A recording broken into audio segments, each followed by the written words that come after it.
Le virus a une très mauvaise résistance à l'environnement.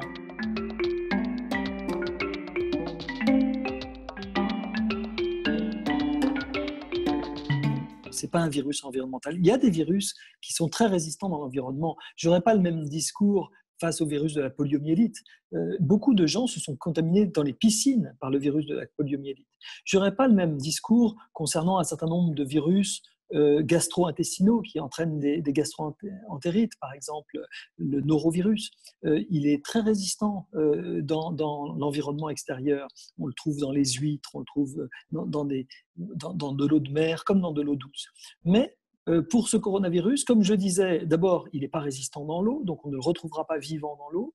Et ensuite, il est peu résistant à l'environnement je dirais extérieur, c'est-à-dire que si vous aviez quelqu'un à côté de vous qui avait un coronavirus, le seul danger qu'il aurait, ce serait de vous contaminer en vous parlant trop fort, en chantant, en vous criant à la figure. Mais si il mettait du virus sur le sable en quelques heures, alors probablement ce serait même en quelques minutes à cause des rayons du soleil en plein jour, et puis en quelques heures, il serait complètement détruit. Donc je pense qu'il n'y a pas de risque de transmission sur les plages de ce coronavirus autrement que de personne à personne en se parlant de façon extrêmement rapprochée et pendant assez longtemps.